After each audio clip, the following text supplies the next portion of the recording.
Have you ever found yourself at a crossroads, making a really big life decision? Oh, absolutely. Like choosing a partner or a career path. Exactly. And you wonder, how much of this is actually me deciding, and how much might be, well, something else, like fate, or maybe even a guiding hand. Right. What if something huge, like finding your partner, felt less like chance and more like it was orchestrated, almost scripted? Well, today we're diving deep into a narrative that feels exactly like that. We're exploring these ancient excerpts from Isaac and Rebekah, a match made by Providence. Yeah, our mission today is to really unpack this story. We want to get past just retelling it. We're going to look at how this quest, picked off by a patriarch, carried out so diligently by his servant, Right. and seemingly confirmed by this incredibly precise sequence of events, how it all leads to this really significant marriage. We'll dig into the specific actions, the details that jump out, and what it suggests about, human effort versus what feels like divine intervention. Exactly, that interplay. Okay, let's unpack this then. The story starts with Abraham. He's old. The text says he's been greatly blessed, and his main focus now is securing a future for Isaac. His son, yeah. So he calls in his most trusted servant, the one who manages everything for him. His eldest servant. And he makes him swear this oath. It's really profound and, frankly, a bit unusual.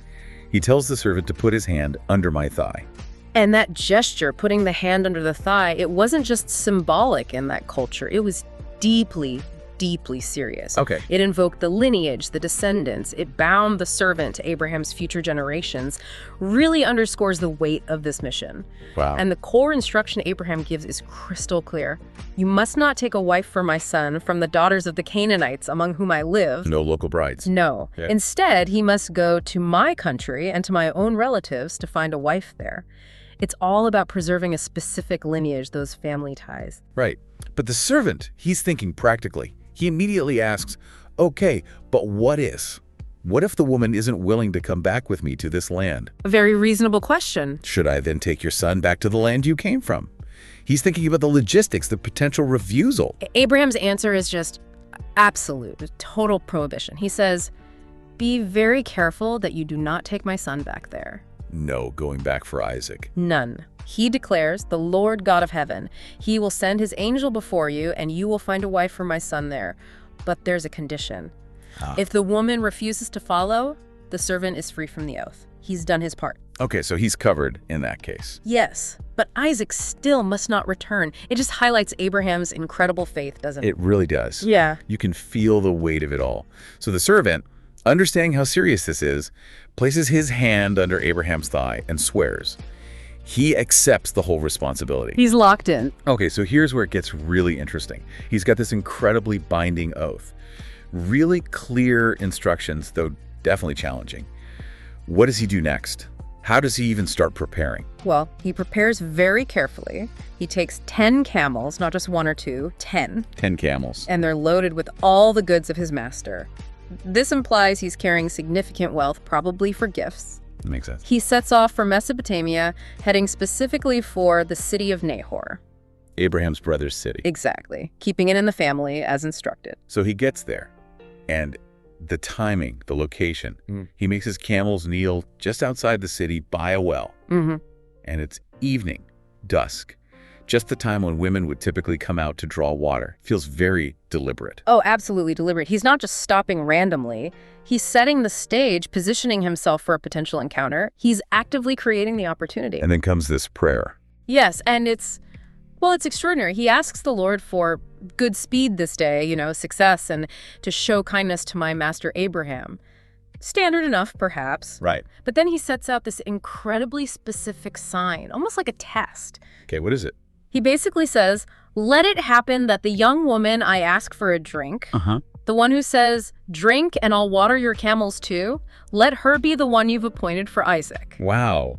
Not just let me find the right person, but let her perform this specific generous act. Exactly. It's incredibly precise. Drink for him and water for all 10 camels. That's fascinating.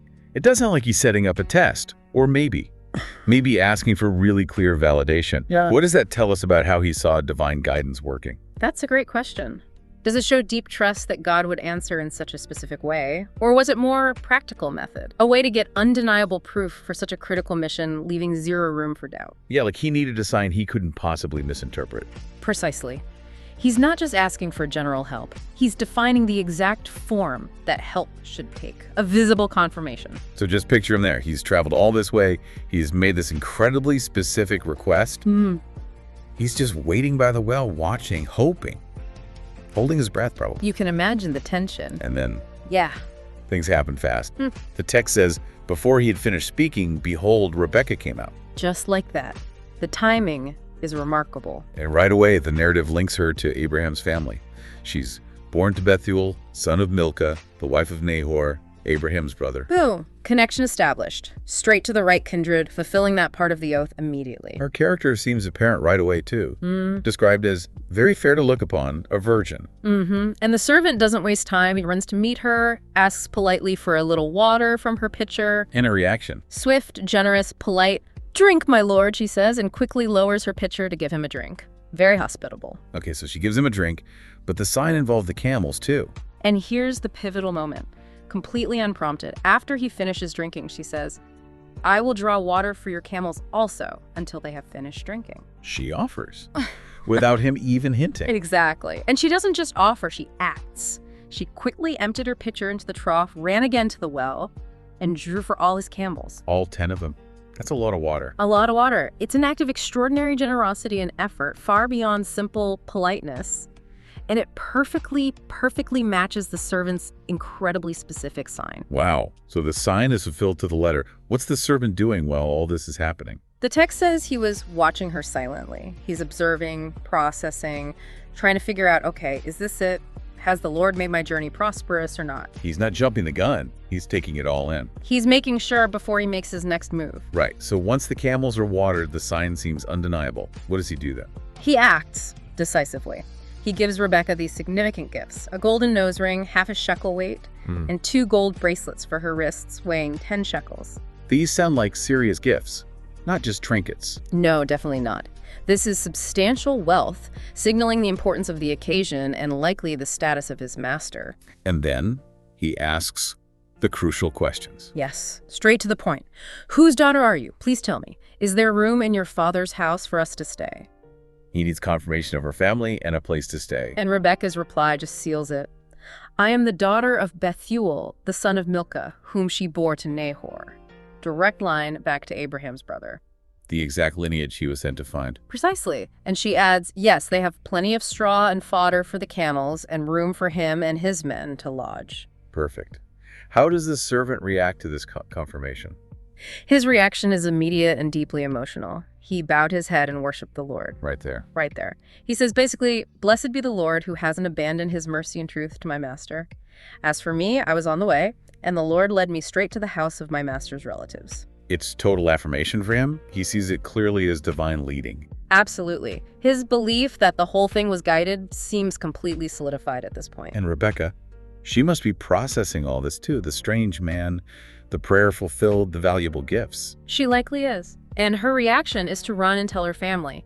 Specifically, the text says, her mother's household. She shares the news of everything that just happened at the well. Which naturally brings her brother, Laban, into the picture. Yes, Laban comes running out to the well. He's seen the expensive jewelry on his sister. He's heard her story. And he's immediately welcoming. Very. His invitation is quick and warm. "Come in, you blessed of the Lord. Why are you standing out here? I've prepared the house and a place for the camels." He recognizes something significant is happening. So they go inside. What happens then? Standard but important hospitality follows. The camels are taken care of, ungirded, fed, watered.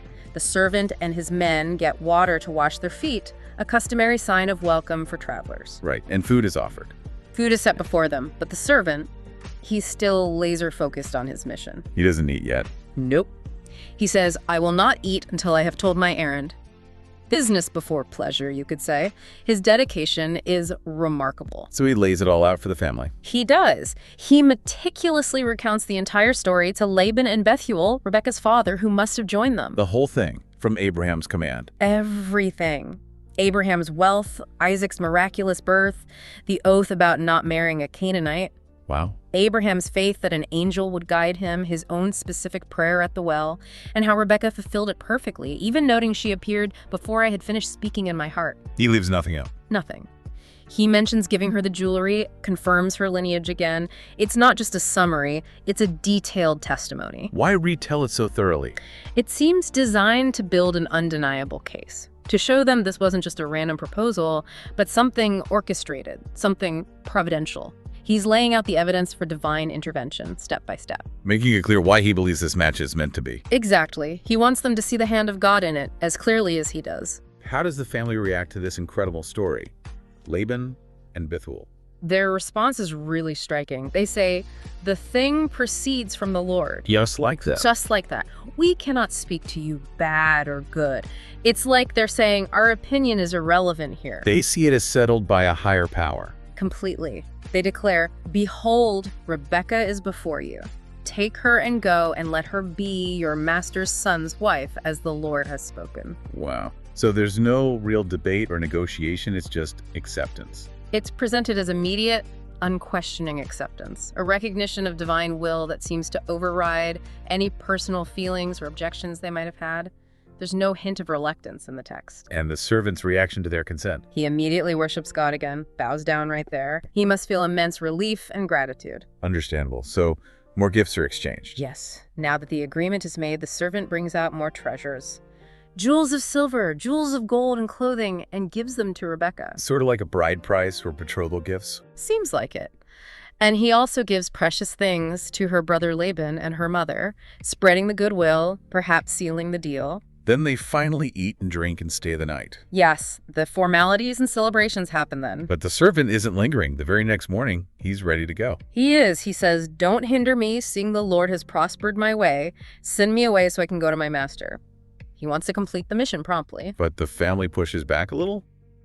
Understandably, maybe? Yeah, very human moment. They ask for Rebekah to stay just a few days, at least 10. Let her say goodbye properly. A reasonable request. But the servant insists, and this leads to a really pivotal moment for Rebekah herself. How so? The family decides, okay, we will call the young woman and ask her. They put the decision to her directly. So she gets a say. Absolutely. They ask her point blank, will you go with this man? And her answer. It's incredibly powerful in its simplicity. Just 2 words in the original, essentially. I will go. No hesitation. Just, I will go. Exactly. It's not passive acceptance. It highlights her agency, her willingness to step into this future, this journey, this marriage, based on everything she's heard and experienced. She chooses. That's a strong moment for her. It really is. She's actively participating in what she likely also perceives as a divinely guided path. So, with her consent, the family sends her off with their blessing. A powerful blessing, too, echoing the promises to Abraham. You are our sister. May you increase to thousands upon thousands. May your offspring possess the gates of their enemies. A blessing for immense posterity and strength. Indeed. Okay, so Rebekah makes her choice. The departure begins. It's Rebekah, her nurse, the servant, and his men. Riding the camels, heading back towards Canaan, following the servant, the mission is nearing completion. And meanwhile, what about Isaac? Where is he? Back in Canaan, the text says Isaac came from the way of the well Lahairoi, a place associated with divine encounter for his mother Hagar previously, and he was living in the South Country. And he's out in the field. Yes, he went out to meditate in the field at eventide. Evening time again. He's out there maybe reflecting, praying. And he looks up. He looks up, sees the caravan of camels approaching in the distance. And Rebekah sees him too. Yes, the meeting moment. She lifts her eyes, sees Isaac walking towards them, and the text says she lighted off the camel or quickly dismounted. Showing respect. Seems like an immediate gesture of respect or perhaps humility as she sees the man who is likely her future husband. And she's curious, naturally. Yes, she asks the servant, "Who is that man walking in the field to meet us?" He tells her. He replies simply, "It is my master, Isaac." And her reaction to knowing it's him. She took a veil and covered herself. What's the significance of the veil there? Is it just modesty or something more? It's likely a combination of things. Modesty, certainly, but also a symbolic act. It marks the transition, acknowledges his status as her intended husband. It's a sign of respect, and perhaps her acceptance of her new role as she prepares to meet him formally. A poignant moment. Very much so. So the servant then fulfills the final part of his duty. Yes, he approaches Isaac and tells him all the things that he had done. He recounts the entire successful journey, the signs, the family's agreement, Rebekah's willingness. He delivers his report. Bringing the whole narrative full circle for Isaac. Exactly. And the story concludes. How? It concludes with a union. And Isaac brought her into his mother Sarah's tent and took Rebekah, and she became his wife, and he loved her. A clear resolution. And it adds a touching detail. And Isaac was comforted after his mother's death. It suggests this union filled a significant void for him as well. So we've journeyed through this really quite remarkable deep dive, a story where you have a patriarch's command, a servant's incredibly specific prayer, and then this whole sequence of events that just lines up perfectly. Yeah, culminating in this really significant marriage, seemingly guided every step of the way. The precision is just stunning when you lay it all out. It really is. What part of this whole narrative stands out most to you? What resonates? That's tough. The servant's dedication is amazing, but for me, I think it's still Rebekah's simple, decisive, I will go. Yeah. That moment of agency within this grand, apparently fated plan. How about you?